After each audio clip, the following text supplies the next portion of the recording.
The person sitting across from you on the train might not be entirely human.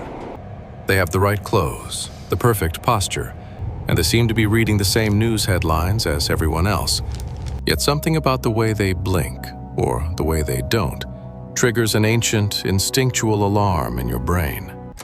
For over 70 years, a consistent and unsettling pattern has emerged from thousands of unrelated accounts across the globe, suggesting that a silent integration is currently underway.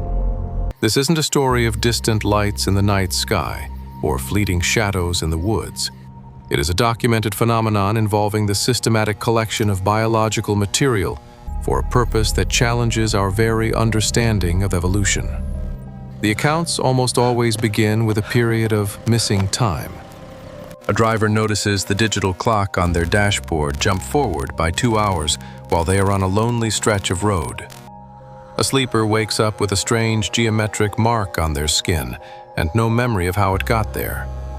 When these individuals undergo deep memory retrieval or regression, the details they provide are unsettlingly identical. They describe a sterile, dimly lit environment where figures with oversized, almond-shaped eyes and pale, translucent skin perform meticulous procedures. These beings, often referred to as the Greys, are not described as conquerors or villains in the traditional sense, but as something far more chilling: technicians. They are the gardeners of a genetic project that has been running for generations. Witnesses describe a clinical focus on the human reproductive system. There are reports of genetic samples being harvested with a precision that exceeds modern medical technology.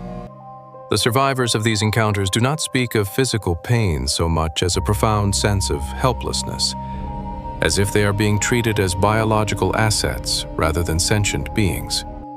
The goal of these procedures, according to those who have lived through them, is the creation of a bridge between two distinct species. This is the hybrid breeding program, a calculated effort to merge the raw, emotional vitality of humanity with the cold, advanced intellect of an extraterrestrial presence. The architecture of this program is said to exist in stages. The first-generation hybrids are described as fragile, appearing more alien than human, with large heads and spindly limbs, seemingly unable to survive in our atmosphere. However, as the genetic blending progresses through subsequent generations, the results become increasingly sophisticated. Later-stage hybrids are reportedly indistinguishable from us at a glance.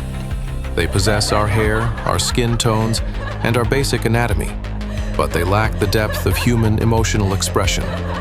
They are the observers, the quiet ones, the individuals who seem to be studying our social cues as if they were learning a second language for the first time. Many who claim to have been taken report being shown nursery areas. They describe rooms filled with glass containers where small, pale children wait. In some of the most heart-wrenching accounts, the human subjects are asked to hold these children, to touch them, and provide the maternal or paternal warmth that the Greys seemingly cannot produce. It suggests a paradox. A species advanced enough to traverse the stars, but biologically bankrupt, needing the one thing they cannot manufacture: the human spark.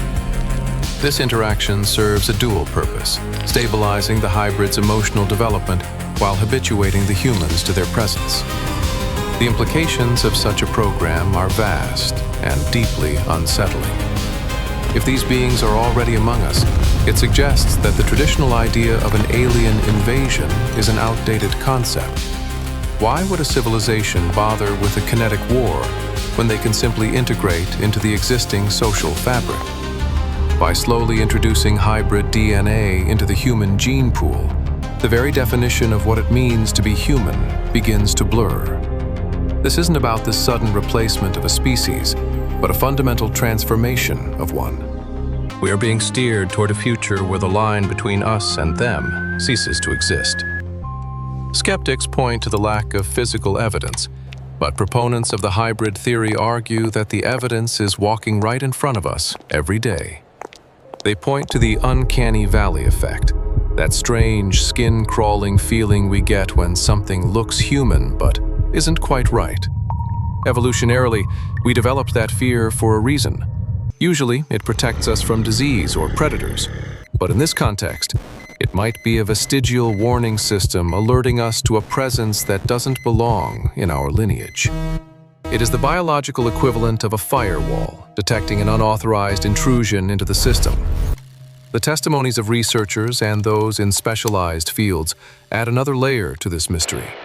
While never confirming the program's existence with absolute certainty, many have alluded to biological entities and clandestine operations that fall outside the jurisdiction of any standard government.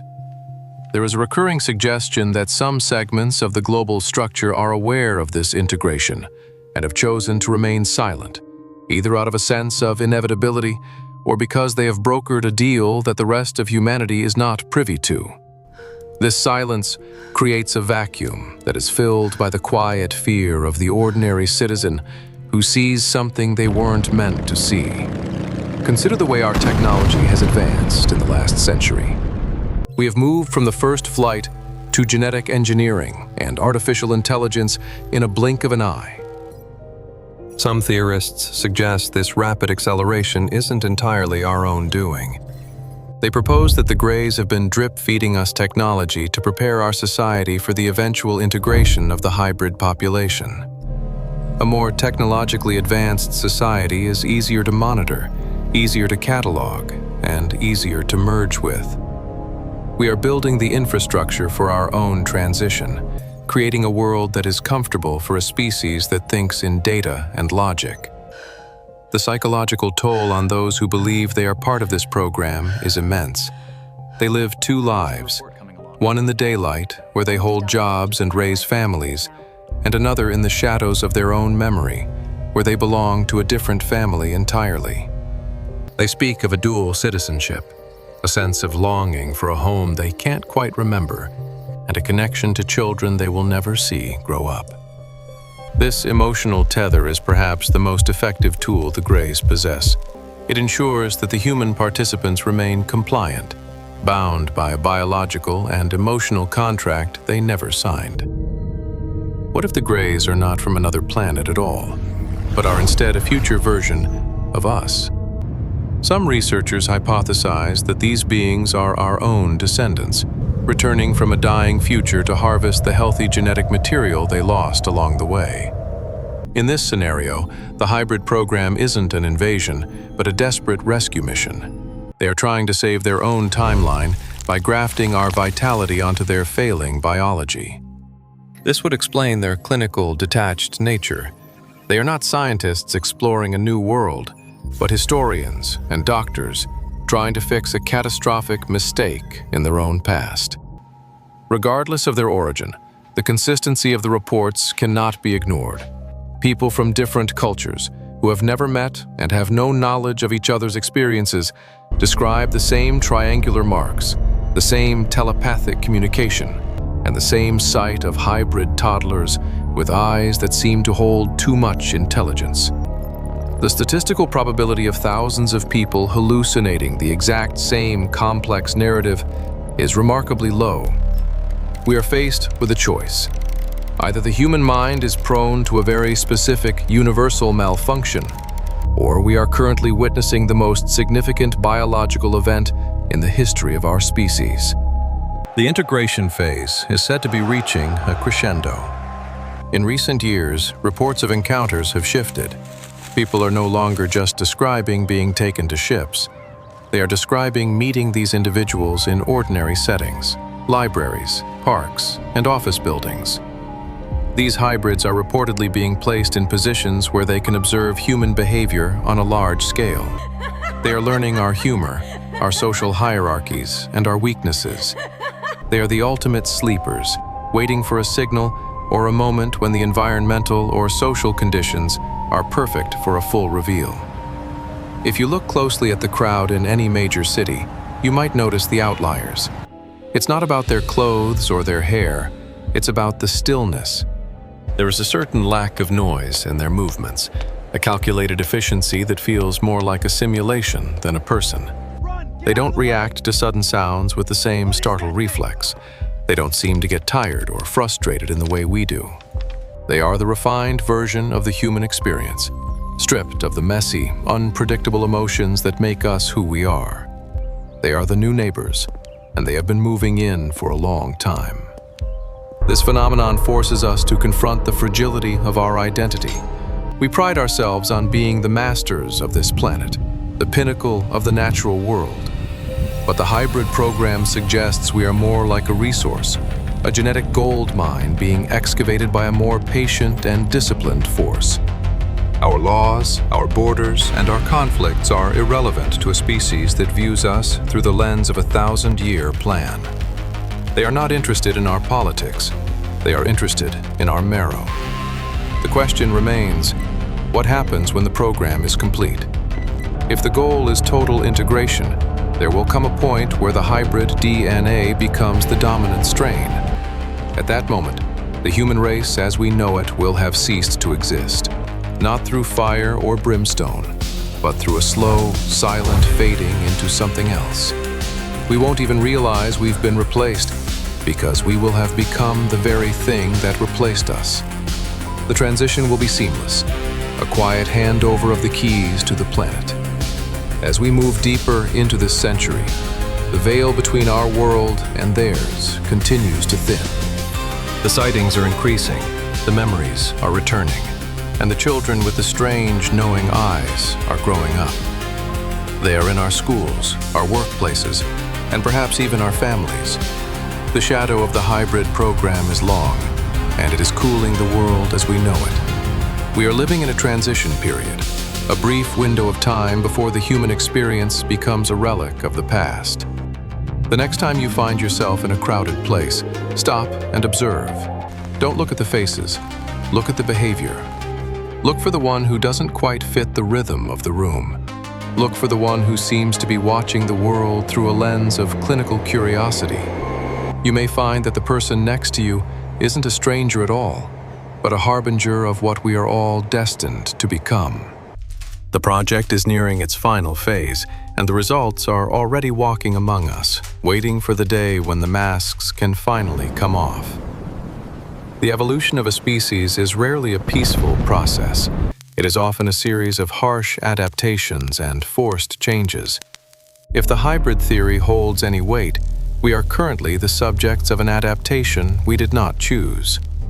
The Greys, with their cold eyes and steady hands, are the instruments of that change. They are the bridge builders, and we are the stones they are using to cross the river. Whether we view this as an atrocity or an advancement depends entirely on how much of our original humanity we are willing to cling to. In the end, the mystery of the Greys and their hybrid children isn't just about beings from another place. It's about the future of our own existence. It asks us if we are willing to evolve, even if that evolution means losing the very things that make us human. It is a quiet thriller played out on a planetary scale, with a script that was written before we even knew how to speak. The silent integration is not coming, it is here. And the most disturbing part of all is that, eventually, we might not even have the capacity to care. We often think of the end of the world as a loud, cataclysmic event. We imagine explosions, falling monuments, and the roar of engines. But true change is rarely that noisy. The most profound shifts in history happen in the quiet moments, in the sterile rooms where memories are altered, and in the crowded streets where the new faces of humanity walk unnoticed. The world isn't ending. It is being remodeled. The tenants are being changed, the locks are being replaced, and the old inhabitants are being integrated into the new design. Look at the person sitting across from you one more time. Look at the way they hold their phone, the way they watch the passing lights, and the way they remain perfectly still as the train rattles down the tracks. Are they thinking about their dinner, their job, or their family? Or are they simply recording data, observing the nuances of a species that is slowly becoming a memory? The answer is hidden behind those eyes, in the spaces between the blinks, waiting for the silence to become absolute.